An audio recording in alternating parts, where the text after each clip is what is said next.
జకర్యా గ్రంథము 4వ అధ్యాయం. నాతో మాటలాడుచున్న దూత తిరిగి వచ్చి నిద్రపోయిన యొకని లేపినట్లు నన్ను లేపి, నీకు ఏమి కనబడుచున్నదని ఎడుగగా, నేను సువర్ణమయమైన దీపస్తంభమును, దానిమీద ఒక ప్రమిదియును, దీపస్తంభమునకు 7 దీపములను, దీపమునకు 7 గొట్టములను కనబడుచున్నవి.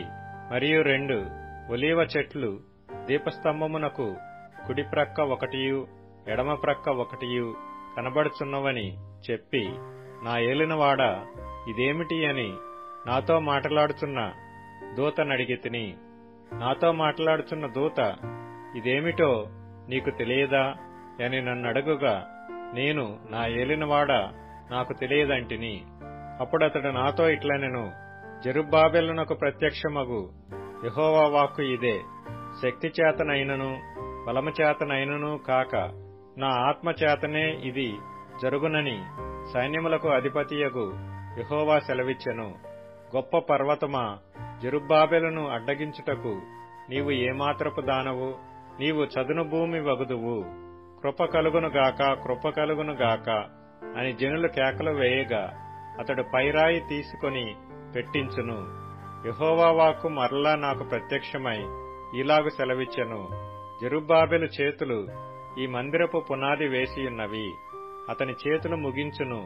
అప్పుడు సైన్యములకు అధిపతియగు యెహోవా నన్ను మీ యొద్దకు పంపియున్నాడని నీవు తెలుసుకొందువు.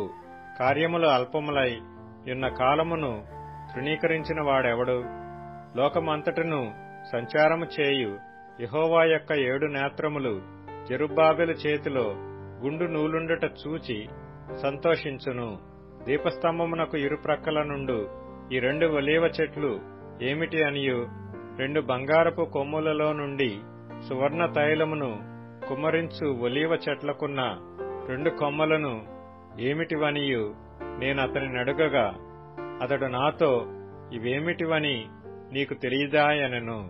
నా ఏలినవాడా, నాకు తెలియదని నేననగా, అతడు, వీరిద్దరూ సర్వలోకనాథుడగు యెహోవా యొద్ద నిలువబడుచు తైలము పోయువారై యున్నారనెను.